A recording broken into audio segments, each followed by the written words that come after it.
What's up, guys? This is Tech and Flow. I'm your host, Xavier Gray. The aim of Tech and Flow is to explore the world of tech, discuss trends and big ideas that are shaping how consumers and businesses interact with technology. Join us as we interview successful tech entrepreneurs and software engineers. We hope you enjoyed the ride and learned something along the way. What's going on, guys? Welcome to another episode of Tech and Flow. You know, I know that this is very different than usual. Normally, we're in a beautiful facility, M-Bar, that we had the luxury of being able to use and to be back there sometime soon. We also have our first virtual guests on. All the other guests have also been in person. So we're really trying to make the adjustments through this COVID time and also capture, you know, a larger audience. So I had the privilege of attending a pretty cool event that was hosted 2 weeks ago. I found out about that event through here locally. There's Black Orlando Tech, and it's a organization that's really trying to educate and bring a different perspective, different people that aren't really popular in technology. You know, not African Americans isn't a strong part of the tech world.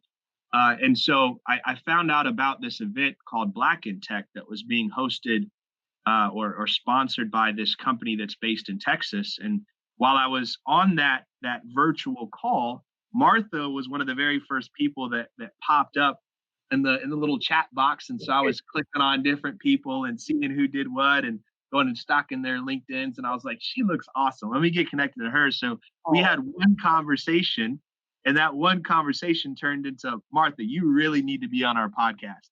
So I'm going to let her introduce herself, but this woman is somebody that you want to hear. Oh, thank you, Xavier. I really appreciate that. That was a stellar introduction. I don't know if my introduction of myself can live up to that. But currently, I work as the head of retail software engineering at a global bank, and started my career with IBM. How many years ago? I've been in tech over 25 years now. Wow. I know I look young. They say that our skin doesn't. Good genes. Good genes. Good island genes. I now live in Birmingham, where I'm pretty plugged in with the entrepreneurship community. So I serve as an advisor. I serve as a mentor to startups, and I really just love everything tech. And I'm an advocate of making sure that we have representation in tech, because I've been in it for so long, and I've been the only for so long. So I really am passionate about helping women that look like me and men that look like me into the tech world. So I'm happy to be on this podcast to talk about all things tech and to share my knowledge with your audience. Excellent. So you sort of already opened us off, and I think that it's a very challenging conversation for both sides of the fence, both as being a minority, whether Black, Asian, Spanish, or being on the opposite side of the fence and being Caucasian. And I think it's a challenging subject because obviously if we go back, there was slavery, there was all these different things, and there's ways that people say that still exists and whatever the viewpoint is on that. But it's a challenging thing to talk about being a minority in any industry. Sure. And as a leadership, how do you put a focus on gathering minorities and you're either chastised for having to be intentional or Sure. you're chastised for not trying. Talk about how that has been in the Fortune 500 worlds that you've been in and being that person. So the one thing you talked about, you mentioned intentionality. That is critical, right? So if you don't have people that look like me to be in the positions to help recruit, then they won't be any, unless you have someone that's been there, who's historically has been there, is being intentional about it. So the one thing that I focus on is, one, having a great work product myself so that I'm trusted. And I know this is, again, a touchy topic, but so that I'm trusted to say, yes, I, one, have value that I bring to the table. And I know other people that look like me that can bring value to the table. So across all of my careers, what I made sure of is that I would be in the room to help bring people that look like me to the table. So I would go to the colleges, I would recruit, and I also mentor and try to connect people to the decision makers. So connecting either recent graduates or people in networking groups, and always being available to kind of help. Again, being a minority, I try not to focus on that. I try to just focus on how well can I produce, or how can I make sure that this company knows that my contributions to the bottom line count, and without me being there, it won't be as large as they think it might be, because we bring a lot of different viewpoints to the table. If you just look at Black Twitter and how much we have influence there, I think that there's a wealth of information there from a marketing new products, looking at developing new products, how we influence how companies market to us. If we're not at the table, then you don't know what to serve us, and you don't know what really we need. So it's critical for us to do that. And I try not to allow some of the noise, I'd say, of just being a minority, some of the microaggressions that we might experience on a day-to-day basis, interfere with my work product. And I coach people on how to do that as well, because people tend to harp on that, because they will do things to get a rise out of you, and then that's all they will remember you for. So I try to just like, you know what, I'm not going to react to that, but I'll respond by being the best that I can be, and making sure that other people that come to the table be the best that they can be, so they really can't say anything about us. That's excellent. That's awesome. There was a lot of like key pieces in there, and I want everybody to catch those key pieces. Towards the end, you said, I don't want to react, but I want to respond. I think that's a really key piece. Another really interesting key piece that you said was that you tried to take the whole thing about being a minority, whether it was woman or being a colored woman, just out of the equation, and you focused on just being the best and making sure that at the end of the day, business is in business to make money. I think we often lose that whole mindset. Oh, the business is fine, they have plenty of money. No, they're in business to make money. If they don't make money, they're not going to be in business. Absolutely. So I think that the fact that you recognize that, and then the last piece, and we talked on this before, so I could kind of hear it in your message, was that you also recognized that if you did those things, then you would get to the point where you could be at the table and be one of the people making the decision. And once you were at the table and you could make the decision, then you had the luxury to, as you say, pull everybody up with you.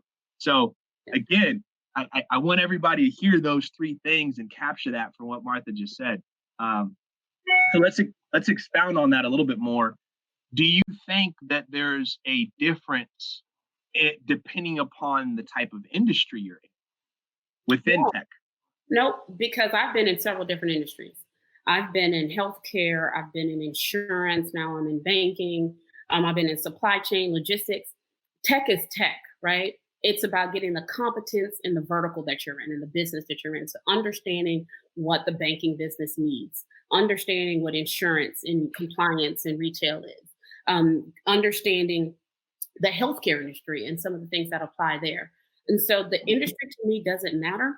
It's making sure that you have the competence to understand the technology stack behind it, and then go in and say, I need to learn about the business of being in banking, the business of being in insurance, the business of being in healthcare or retail, because technology transcends all of those, right? A lot of companies are like even accounting firms where they might have just used spreadsheets. Now they're using databases, and they have to be a lot more technical. That's just one example.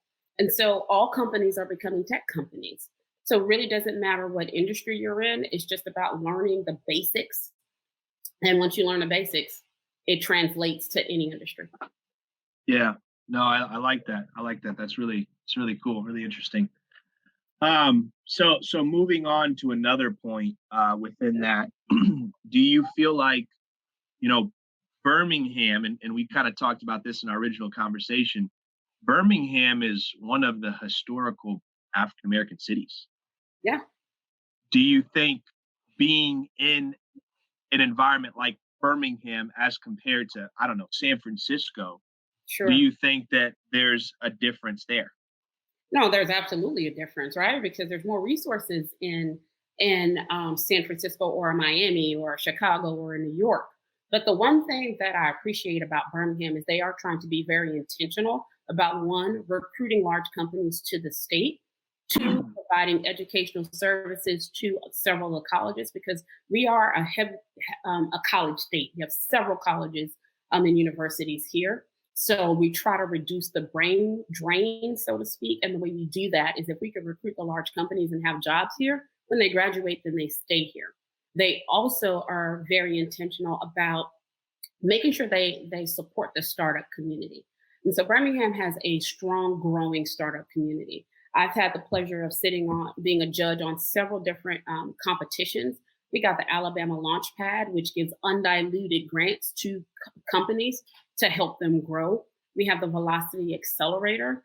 We have Techstars that just came in and partnered with Alabama Power for energy specific startups. So Birmingham has done a lot to try to attract businesses to the state and keep and grow businesses here.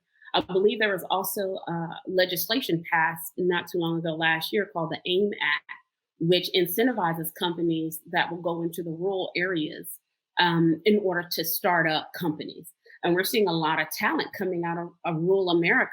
Look at just what's happening with COVID. Like, how do you get to the community that's not in the city? So we got telemedicine. And so I think that there's just going to be a explosion there from an Alabama standpoint and from a rural standpoint of companies growing and migrating out to those different opportunity areas. And Alabama's in Birmingham in particular is just doing I think a fantastic job around making sure we get the word out and making sure we keep talent and recruit talent into the city. So I think we got to get a little plug here. I think we need to get like the Birmingham mayor or something involved in this and realize that Martha's campaigning right now. I think you need some brownie points. My good friend Mayor Randall Woodfin, I might have to shout him out. I have to shout out Randall Woodfin. He's doing an absolutely great job for the city of Birmingham, and I'll make sure he hears this plug. Yeah, make sure you send that to him. We need that. He needs to hear that we're talking about this too. I definitely will. No, I mean there really is some great things happening in the city, right? Because there are opportunities across several cities. Again, especially with COVID in the education field and in the healthcare field, which is what we're seeing. Like everyone had to move home and work from home, and now the schools were closed. So education was already being looked at by several corporations, private and public, on how do we disrupt education and how we teach our kids.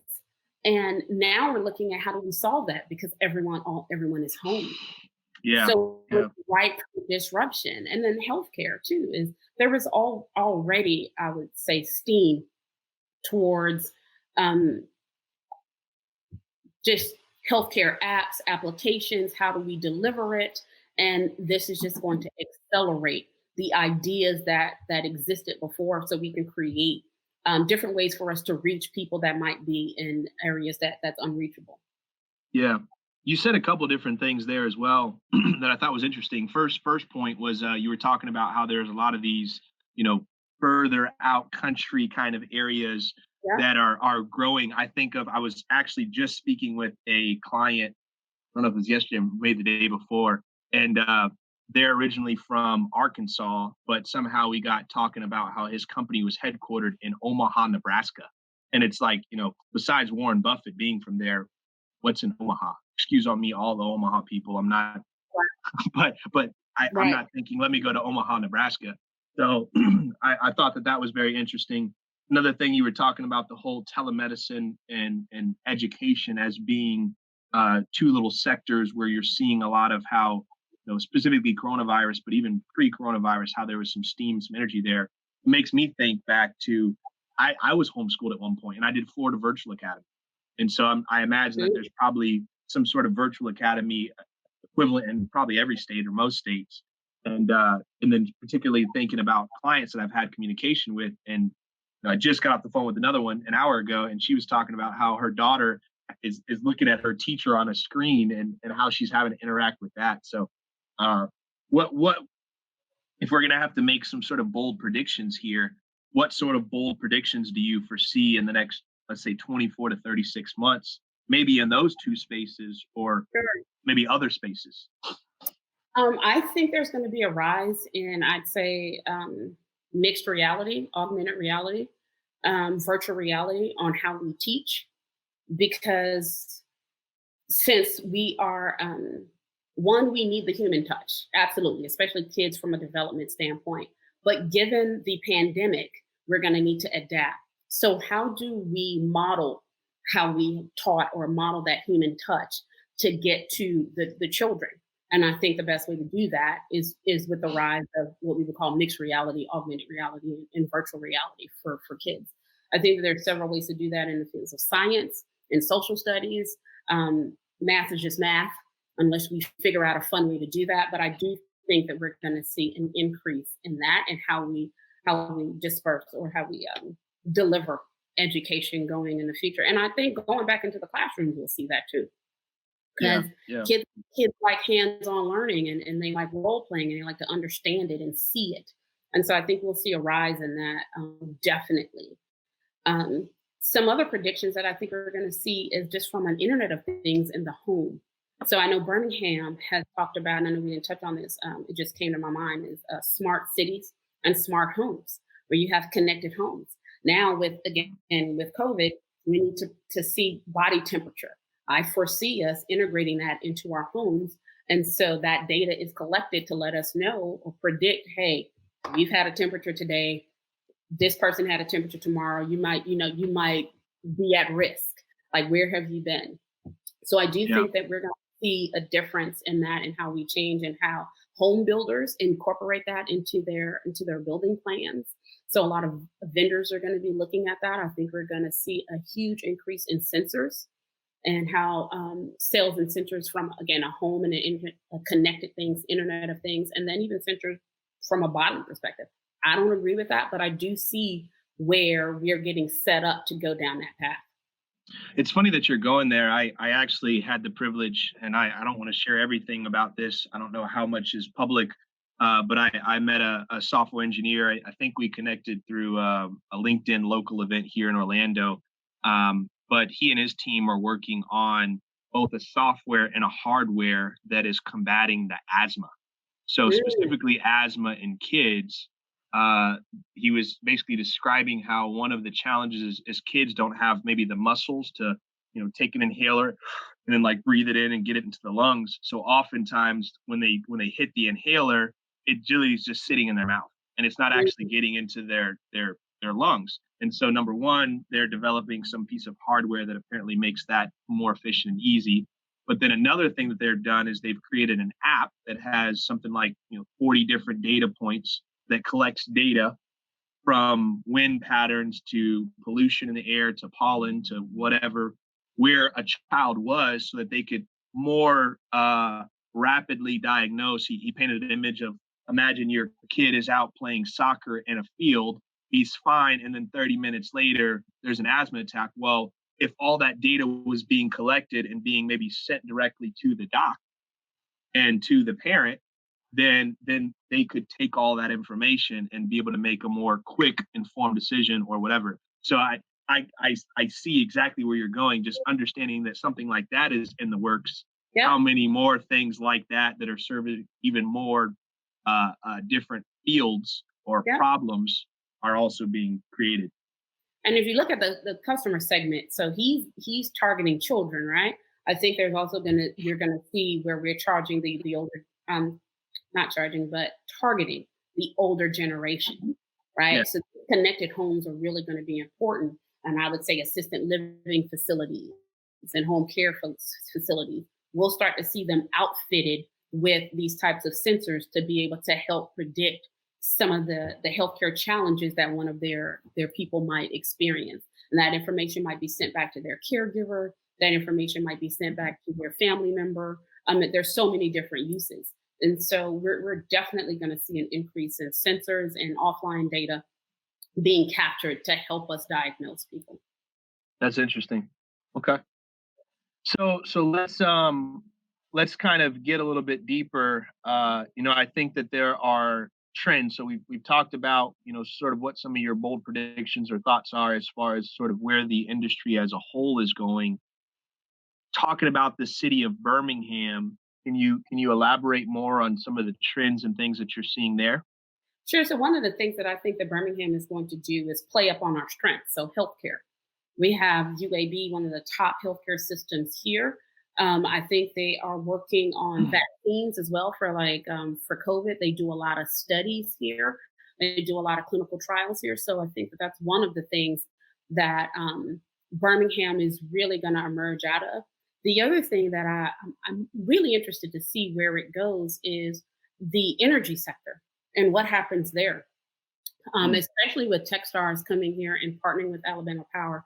And from a utility perspective, how will that change, or what unicorn might come out of that? So I think that that's another thing. But then the third thing that I think is exciting that will come out of Alabama is ag tech, so agricultural tech. So we hear about again on the news because of COVID, the interruption to the supply chain and how the farmers can't get the food to us, right? So that's a whole nother thing. So the Auburn University is known for their agriculture program. So I think that huh, there's going to be a lot of tech that comes out of that, from vertical farming, from sensors in the soil to predicting how much food we need. I think that there's going to be a lot to be done in Alabama, and because we have so much land and so much farm country here, I think we are right to do a lot of trials here, and testing and mm, prototypes that will then help the rest of the country. And I think that definitely have an opportunity to be a leader there. interesting. So on those last two, question for you, I think we naturally begin thinking of technology as they're going to manufacture some new thing to water better or plant stuff better. But from what I'm hearing from you, it's not just that, but maybe technology that collects data and Sure. processes data so that we can Absolutely. know maybe that there's still a person, there's still a farmer that's still planting stuff or picking stuff up, but maybe he's being told where to plant stuff to make it grow faster or what Yeah. seasons make it grow better. So you're speaking of Yeah. things like that. And so we don't want to eliminate again the human touch because we need them. Because again, technology is just supposed to make our lives better, not replace us. And and so from that standpoint, it's getting the data, collecting the data from the soil, looking at what the climate is doing. What's the temperature outside? Is this the ideal time to plant these seeds or to plant this type of crop? And with getting that data and understanding the changes that's happening in the soil and different things like that, it just gives them better information on when to do things, how how much to plant, what's going to be needed to sustain the community around them, or the US in general, if they do any trade or if they do any imports or exports. I think it's going to help infer all of those decisions. So it speaks to the sensors that we talked about, just another way to use sensors to collect data to help us make better decisions, and to reduce the reduction or the interruption of our lives, if another pandemic or any other disaster hits, or anything that happens. Yeah, that's interesting. Hmm. Hmm. Just Yeah, one of my I another one of my bold predictions based on what I'm seeing. I'm like, it just makes sense to me. yeah, yeah. Yeah, no, I get that, and it is funny because obviously at first it was toilet paper and scarcity there, and now it's scarcity in the meat supply, and Yep. yeah, whatever. And farmers throwing out food and all of these, and you're just kind of like, come on, like, what's happening? Like, and Yeah, how can we do this better? And how can we track this better? And how can we predict what the need may be? And I think it's just about being prepared. And what this has done is showed us how unprepared we are. And it also has shown us how we can really leverage technology to help us get prepared. yeah, yeah. No, I like that. Now, last sort of point that I sort of took from what you said. Um, ooh, I just lost it. Hmm.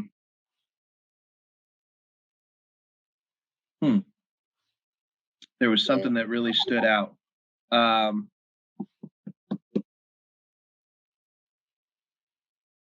oh Maybe. man, yeah, it might come back up. We might have to revisit that. Um, Interesting. So then sort of transitioning, obviously we've talked about some of the trends that you're seeing just as a whole, some of the trends in Alabama. We've talked a little bit about, being a minority and particularly a woman in tech. Um, what are you seeing? I know that you specifically are currently working in fintech. Yep. What are some things that you're maybe seeing there? And obviously I know that there may be some things that you can't reveal, but what are you sort of seeing there as ways that these financial companies can either make processes and operations internally better, or maybe interact with who their customer is better? What sort of things are you seeing with that? So a couple of things that I'll mention. One, how critical automation is. And automation is just bots and understanding workflows and how do we process faster. So I'll give an example with the CARES Act passing and us having to get the PPP loans, the payroll protection plan loans to small businesses. The government did not give banks enough time to create the product in order to interact with them with the Small Business Administration to submit those through the bank. And so at my organization, which was fantastic, we were able to actually create a product in 3 days. Get it ready, because we only had a 5-day window. So we were able in 3 days to be able to do that. And mind you, the government was changing the guidelines daily. So we needed to be able to react on a moment's notice. So that meant a lot of burnout for the teams. That meant a lot of 24-hour shifts being worked. But where automation comes into that is there were bots that we can create based on the information that we knew to be able to process information faster. Get the information, collect the information from our customers, known customers, come in, get that submitted through our process, and then submit that to the government to be able to secure the loan and then fund it. There's no way that we can beat the speed of a bot from a human. I mean, they can process an application in a couple of seconds, while it might take someone a good 15 minutes or half an hour to input the data.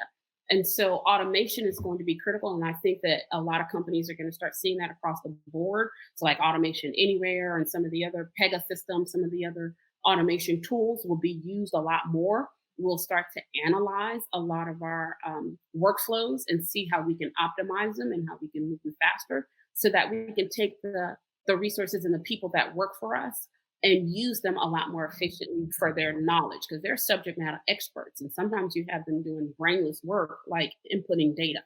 They can be imagining processes, and they can be improving processes, and by having the bots in there and doing the mindless work for them. So I think that is something that we're going to see across the board from an automation standpoint. The second thing that I think from a trend perspective is, again, the use of digital and DIY, allowing our customers to use their apps or their online portals to be able to service themselves from a financial perspective, because we can't go out, and not too many people are using cash. So people are going to have to use their debit cards and their credit cards, and you need a way to do that through online. So to be able to deposit checks from your phone, from image recognition, adding new services to online portals for all of the banks, bettering the digital apps or the mobile apps that we have. I think across the board, this has shown us just how critical it is. And a lot of people, and especially the older generation that was slower to adopt that technology, now sees how important it is, because you have grandma that likes to go to the bank. Like my mom still likes to go to the bank and see someone and talk to someone. Like, Mom, just use the app. And because you can't go out and you can't go in, and you're now going through the drive-through for things, because a lot of banks have closed their doors and said you have to go through the drive-through. So I think we're going to see an uptick in that. And then a third thing that I just thought of is, I was reading some article how they were saying that the virus might be transmitted through cash. And so I do think that this is going to be an opportunity to go into cryptocurrency. And I haven't done a lot of due diligence into that, but I think that this during our time, we're really going to start to see the movement um, from a cash society to a cashless society. I think that that's on the horizon within the next 5 years, 5 to 10 years. So let's ask a little question to dive a little bit more in that. We're gonna wrap up soon, but is it cashless and still U.S. mint, or is it cryptocurrency and totally different? I think it's both. Okay, I think it's both and got it. because it's still just such a wide open field that Yeah. we're still trying to figure it out. But I think it's both. It's both. Okay. So all this treasury's just going to print more money thing. It's not going to be paper. You're thinking that there could be an electronic version of it, or Absolutely. just we already have it. I've got a card here. It's the electronic version of it. Yeah. But then also the cryptocurrency. Yep. It's how do we convert the dollar to a digital dollar? Correct. So I remembered what I was thinking earlier, and you made one point that I think is very interesting. And you have all these people that are, tech is awful. It's replacing jobs, and we keep doing tech, we're going to end up like the Terminator. So you made the comment that technology isn't meant to replace people, but then you referenced it, and this is how I remembered it, is because you were saying that there's so much minutia that as software engineers, as people in general, we have skill, we have knowledge that we could be offering, but we're stuck doing stuff that a bot could do. So you're speaking to the automation component of that. Sure. No, That's I know interesting. absolutely because the key is being able to marry the creative and the technical to create. That's where innovation happens, right? To create a new product. And so if you have people who understand these processes and understand the business, and they're busy down this rabbit hole of the minutia, they don't have the time or the energy to come up with some of the products that we need them to.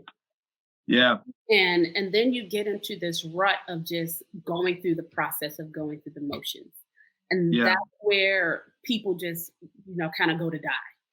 But then you get used to that because you get secure in that, and that this is job security, that I can do that. And I challenge that all the time. I'm like, job security is actually being able to create and Constantly be improving. constantly improve. How do you create Yeah. a new product, and how do I create value for my customers? How do I come up with a new service that I can provide that's valuable? All of those things that if you're busy using all of your time and all of your mental energy into just minutia, like you say, then you're not contributing to what your potential is. And so Yeah. that's where I think a lot of companies kind of get it wrong, and that's why I'm always a proponent of spending time to try to create and build something. So last question for you, and you can say you don't have an answer, but Sure. going to that point of companies that have gotten stuck in the rut for so long, what company or companies or industry do you feel like is there, and do you think 10 years from now won't even exist? I think, and I've said this before, I think rental cars. I think the rental car industry is going to die because there hasn't been any disruption there, right? Yeah. And with Uber and with Lyft, and who knows what else comes out of that. And then with autonomous driving cars, we might not need that. Yeah. And if you have cities, in the smart cities, and figuring out how to build trains or anything else to get you around, I might not need a car. And Yeah. so why would I travel to another city? Do I really need a car? I might not. I might be able to use the subway. So I think that they have lagged behind so much that I don't think that they will be relevant going forward unless they figure out Interesting. a whole new business model. Interesting. That's just kind of off the top of my head. I probably can think of some more. When we hang up, I'll be like, oh, I thought of this one. But off the top of my head, I really don't think that rental cars are going to make it. Because even look at COVID, people aren't traveling. They aren't making any money. So Yeah, what can no. you do with all of those cars sitting? Yeah. Nothing. I'm like, so I don't think that they'll be relevant. Got it. Got it. Well, that's it as far as questions. What I want you to do is, I know that you have an excellent vision and purpose and mission. Tell us about executive estrogen. Oh, sure. So executive estrogen was born because as the only woman in tech in several of my roles, I started to experience or started to naturally mentor women that was dropping out of the pipeline. And so I made it my passion, my mission to make sure that I help them stay. So, for instance, when I was working in Silicon Valley, there were women that I would have to recruit to come in, and I would recruit them. They would get hired, they would work with us. And about 3 to 6 months later, they're like, I can't do this, I'm done.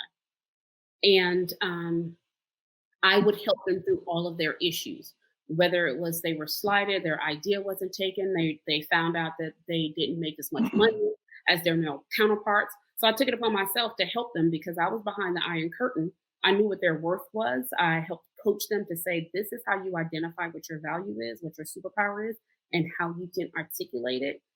This is how you find your voice in order to be, when you're at the table, make sure that it is heard. Here are other tips and tricks to navigate the corporate office and some corporate protocols that really isn't taught and hasn't been taught. And just to be that voice of reason to say, I understand and I empathize with what you go through because I've been there, being the only woman and being ignored or being thought of as the secretary or just to bring their coffee when I'm really the leader and call the meeting. I understood that. So by being visible and being a representation of what they can achieve, I said that it was just really my duty to help give back to women and to let them know that they do have a purpose. Their voice is important, and it's critical that they're at the table because the way that sometimes women think about problem solving can really help us move forward. So it's going to take not just men, because people think that I bash men and I don't. It really takes all of us to get in a room and use our collective genius in order to solve problems and move companies forward and to build companies. And so Yeah. I am there to just really help be that guide and that voice to say, if I did it and got through the issues that I've had many, then they can. And not to be Yeah. afraid to use their voice. I mean, I've gone up to CEOs and said, this is what I think, and this is what I deserve, and this is why. And sometimes I got it, sometimes I didn't. But You just gotta shoot your shot. right? You But, gotta shoot your but shot. understanding like the timing, that timing is important, that you need to be clear and concise. You need to know what your ask is. You need to know what your value is. Understand your talents, understand your strengths, understand what you will or will not do. And I didn't know all of that coming out of college. And I was lucky to have my parents and to have my sister that I can call upon to help me navigate some of the choppy waters that I went through. And so because I had that assistance, it's for me to be of service. It's my pleasure really to help other women, minorities, men, because I do coach men as well, get to the levels that I know that they can achieve because it's just critical for us to be able to advance. Yeah. No, I like that. Well, guys, I mean, you heard it from Martha. If you're not inspired or motivated by the words that come out of this woman's mouth, you're dead. I mean, it's incredible. So Martha, tell everybody how they can find out about you, your socials, all that kind of stuff. Sure. Well, you can find me on LinkedIn, Martha Underwood. You can find me on Facebook, Executive Estrogen. I'm on IG at Executive Estrogen. I'm on Twitter at Executive Estrogen. And you can find me at executiveestrogen.com. And that is one E to connect the estrogen and the executive and the estrogen. Okay, got it. So not the double E. That's Not good. double. Not the double E. Okay. Not the double. All right. Well, we'll make sure that we're going to get all that information shared on wherever you're listening to this. It'll be in the bio. So definitely check out Martha. We really appreciate you being on this episode. I've enjoyed all the conversations that we've had, and definitely hope that there's many, many more to come in the future. I'm sure. Yeah. But that's it for today, guys. Thank you for joining another episode of Tech and Flow. You guys stay safe, stay sane with all this craziness, and we'll be back soon. Thank you, Xavier. You're welcome. See ya. See ya.